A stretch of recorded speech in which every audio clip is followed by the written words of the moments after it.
NBC's coverage of the NASCAR Pennzoil Freedom 400 is brought to you by Dodge. You can take life as it comes, or you can grab life by the horns.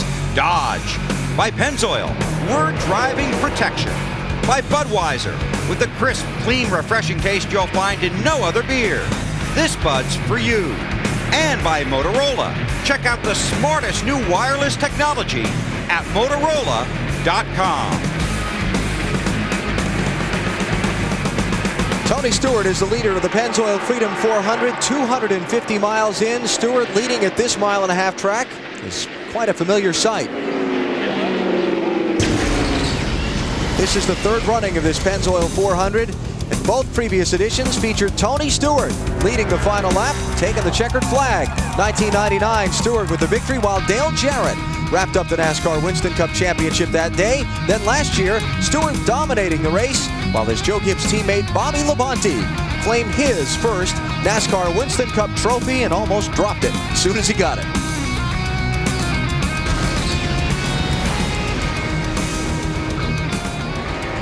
Stewart out in front for the 5th time today.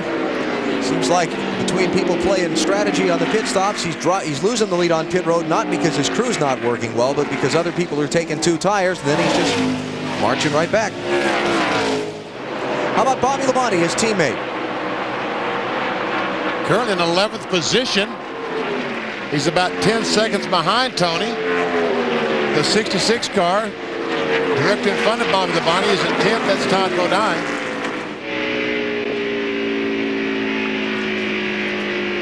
Marty, what's going on with Bobby? Well, they've been fighting a loose race car for most of the day, Benny, but they've been actually fairly happy. I would not be surprised to see these guys try some pit strategy late in the race, because that's what they need, is track position. Now, just like his teammate, Bobby Labonte is also fighting the flu, but he's on the back end of it. He has requested water on every stop, but he feels much better than his teammate evidently does. Did you see Todd Bodine just drive across the apron? He's all over that apron. He's been doing it every lap. But he's running 10th. Yeah, it's working for him. Todd taking just 2 tires on a stop a little bit ago. Speaking of Dale Jarrett, we saw him there in our flashback. How's he doing today? Not too good. 33rd place, a lap down, Matt. And one of the biggest surprises is Dale Jarrett not running up front. Todd Perry, you said your car was having trouble turning in the center of the corner in happy hour. You made a lot of changes. How's your race car? Is it still tight in the center? Well, Benny, like you guys said yesterday in the tower, not too good. Well, nothing has changed since yesterday in happy hour. Things aren't still too good. Biggest concern right now for me is my brother-in-law. I hope he's doing okay. He was Jackman down on at 28. Bobby Burrell, I hope everything's okay with him right now. We've been changing stuff just like we've been doing all weekend long. We'll keep changing stuff to the checkered flag falls, and just use the rest of this race as a test, because, yes, Benny, you are right. We are not too good. 33rd, 1 lap down, but obviously, Benny, their thoughts and prayers are with their teammates up pit road.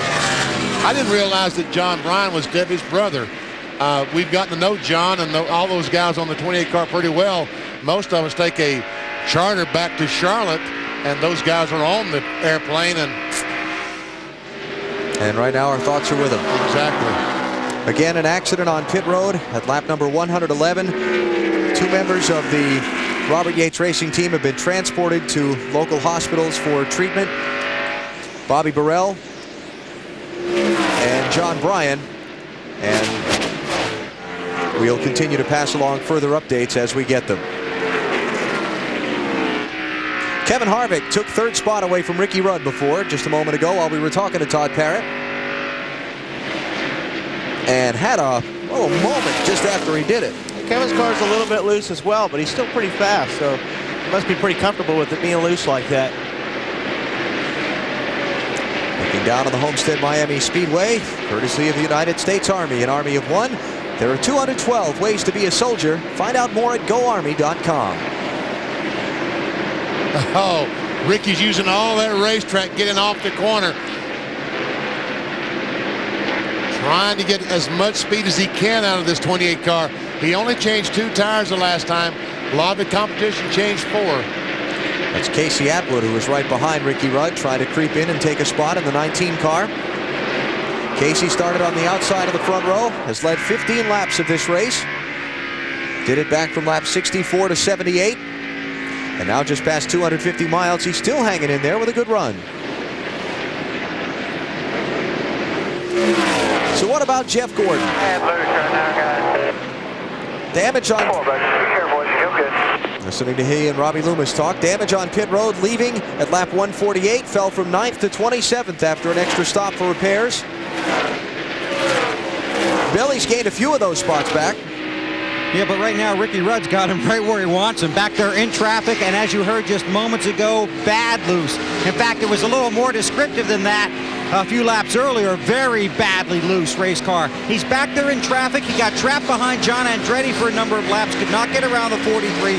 Finally managed to work around that. But between how loose his car is and the air, Benny, that bats them around back there, he's having a lot of trouble. Remember, we talked earlier in the race how his car is good in clean air and running in the top 4 or 5. He had a lot of clean air. You're back there in the 24th position, 25th position now for Gordon. There's a lot of air moving around, and you just cannot get past those cars.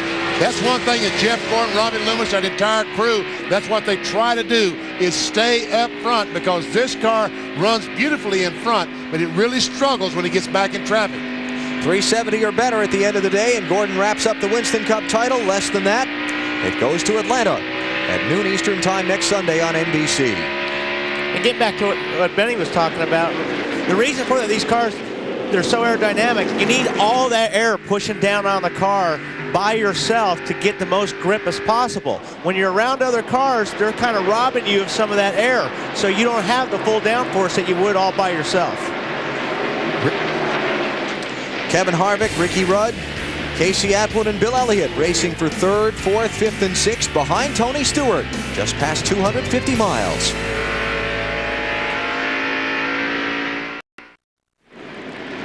Back at the Homestead-Miami Speedway, where the Pennzoil Freedom 400 has just gone under the yellow flag. Same reason for a caution we've had all day, debris. 4th caution, all for stuff coming off race cars and dropping onto the track. And Tony Stewart's not very happy about that.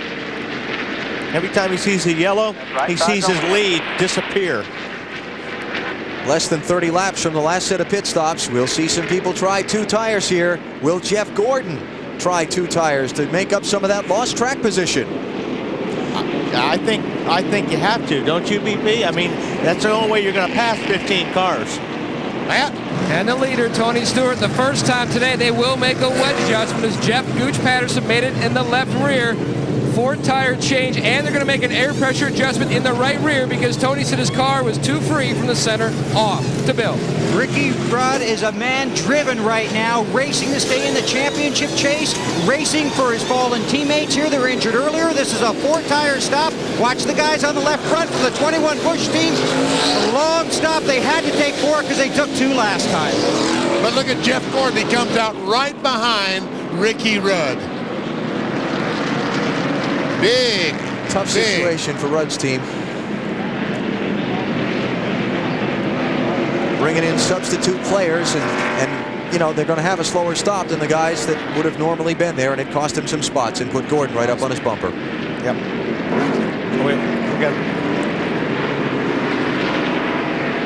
Another close call on pit road. I saw this as everybody was coming out and scrambling.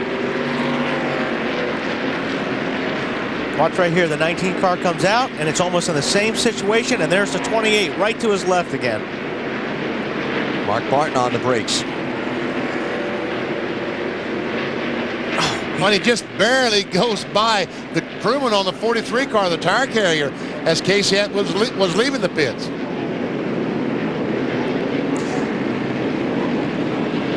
Marty Snyder.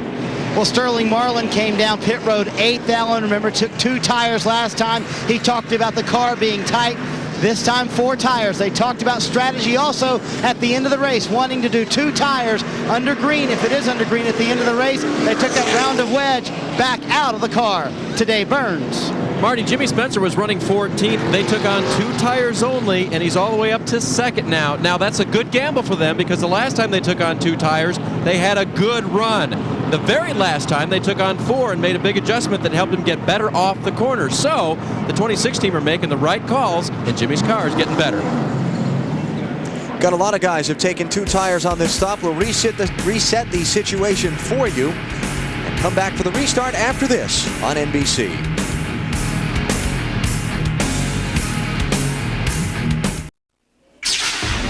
Checking our Napa Field summary on the progress of the Pennzoil Freedom 400. 7 different leaders today.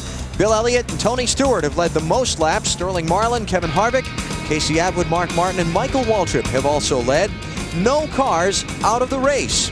And the caution flags have all been for debris. 83, 111, 148, and 174 are the laps they came out. We're at 177 now. Let's go to Bill Weber. Okay, less than 1 to go here on top of the pit box with Michael McSwain. How are you doing, and how is your driver doing under these very tough circumstances? Well, we're doing okay. I mean, of course, our hearts are with our brothers and families. They got hurt out here. They know we love them. They know we're with them. And this is what they want us to do, keep digging, try to win this thing for them. Your driver obviously very motivated. You had to take 4 tires on that stop, but with 2 he seemed very strong. Yeah, I think we've got the car a lot better. We're still not quite as good as Tony, not quite where we need to be. But we'll just keep plugging at, you know, we're kind of set up now in this scenario like we want to be. A lot of people took 2 then, and we don't have to take 4 next time. And you did have to make obviously some changes in your pit crew. Yeah, and we got the guys from RCR helped us out, and a couple other teams. I don't know, there must have been 10 different teams down here wanting to help us out, because you know how this NASCAR is, one big family. All right, thanks for your time. Our prayers are with you. Thank you, bro. Michael McSwain getting ready to go green here in about half a lap, Alan. Yeah, they'll fight each other for a position, but when something like this happens, everybody's there to help. Exactly.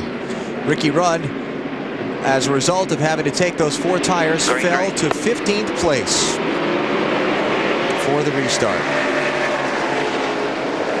Top 3 cars with our Williams race chase bubbles. There you see Jeff Gordon and Ricky Rudd way back in traffic. But Michael McSwain brought up an awfully good point. All these cars that change 2 tires now, they're only going to make 1 more stop. And we'll see them, all the guys that change 4 will only change 2 the next time. That's right, Benny. If they do it under green, that's going to be a big advantage for them to change only 2 tires. Tony Stewart around Mike Wallace for 3rd. Coming up on Jimmy Spencer in the 26.